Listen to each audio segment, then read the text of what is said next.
కుంట ఉంటది. ఆ కుంట దగ్గర ఒక రాయి ఉంటది, గుండ్రాయి. ఆ గుండ్రాయి తీసుకొచ్చి మన ఇంటి పక్కనే ఒక చిన్న కుంట ఉంటది, అక్కడ నుంచి వాటర్ తీసుకురా. ఇందులో చిన్న గుండ్రాయి, ఇంత పెద్ద గుండ్రాయి, ఇది తీసుకెళ్లి వాటర్ తీసుకురా అని భార్య చెప్తుంది. భర్త వినవలసిందే, వేరే ఆప్షన్ లేదు. ధ్యాని సాధన చేయవలసిందే, వేరే ఆప్షన్ లేదు. సుదర్శన్ వెళ్ళిండు, తీసుకొచ్చిండు, ముంచిండు, తీసుకొచ్చిండు, భార్య దగ్గర తీసుకొచ్చిండు. భార్య అంటది, ఏది వాటర్, ఇంకోసారి తీసుకురాపో. అలా 10 days తీసుకెళ్లి భార్య అంటది, ఏం మనిషివయ్యా నువ్వేం నేర్చుకున్నావు, నువ్వు వెళ్ళావు, ముంచావు, తీసుకొచ్చావు, వాటర్ ఏది, నేను తెమ్మన్నది ఏది, నేను అడిగింది ఏది అంటే, భర్త ఈజ్ ఎ జ్ఞాని, ఇప్పుడు చెప్తాడు ఆన్సర్. చూడు మేడం సౌందర్య, విను.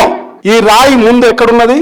ఒక కుంటలో ఉంది, ఒక బుడత, ఒక డస్ట్, ఒక మట్టిలో ఉన్నది. ఇది అది తీసేటప్పుడు నాతోటి చాలా భయంకరంగా అక్కడి నుంచి కుదిపించా. అది తీసి నెక్స్ట్ నేను తీసుకెళ్లి ఫస్ట్ టైం నేను ముంచినప్పుడు దానిపైన మట్టి 10% మాత్రమే క్లీన్ అయింది, 10% మాత్రమే నీటిగా శుభ్రతకు గురైంది. దాని తర్వాత మరొక్కసారి తీసుకెళ్ళా, ఇంకా 10% క్లీన్ అయింది. 10 days వరకు దీనిపైన మట్టి, దీనిపైన ధూళి, దీనిపైన చెత్త, దీనిపైన మొత్తం ఉన్నవి అన్ని ఊడిపోయి పవిత్రమైంది ఈ రాయి. నేను కూడా అలా మారిపోయాను.